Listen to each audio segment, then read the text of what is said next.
आज मैं एक महान अर्थशास्त्री, the great economist Meghnath Desai, जो पॉपुलरली लॉर्ड देसाई के नाम से जाने जाते हैं, को श्रद्धांजलि अर्पित करने आया हूं।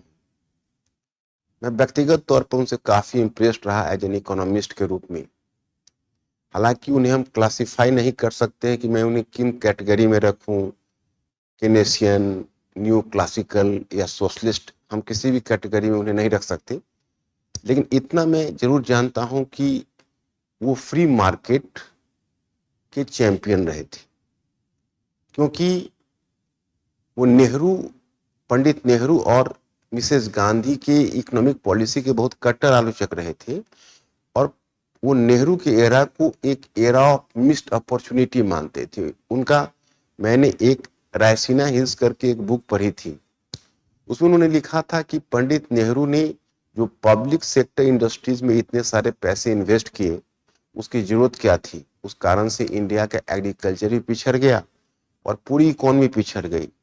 उसके बजाय अगर नेहरू जापानीज या ताइवानीज मॉडल पर अगर एग्रीकल्चर को बेस बनाकर और सप्लीमेंट में वह एग्रो बेस्ड या स्मॉल या एक कंज्यूमर गुड्स इंडस्ट्रीज को डेवलप किया होता, तो मशीन अगर बाहर से आयात कर लिया होता, तो इंडियन इकोनॉमी की तरक्की ज्यादा होती।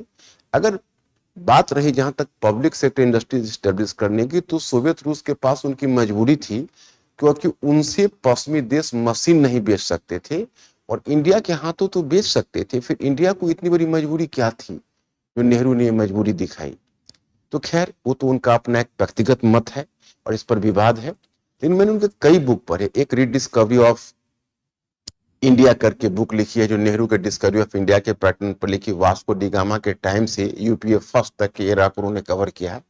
एक मैंने उनकी बुक ह्यूब्रिस भी पढ़ी थी, that was the good book. And last में मैंने पढ़ी the poverty of political economy. यही बुक है ये, जो मेघनाथ देसाई ने इसको लिखा हुआ था उस समय, जिस समय लॉकडाउन के बाद ये बुक मुझे लगता है 2020 में 2021 में निकली थी। ये बुक मैंने उस समय भी एक कर्सरी लुक देखा था, और कल जब उनकी मृत्यु का समाचार मिला तो इस बुक को मैंने फिर एक बार रिवाइज किया है। तो मैं फिर एक बार उस महानुभाव को श्रद्धांजलि अर्पित करना चाहूँ।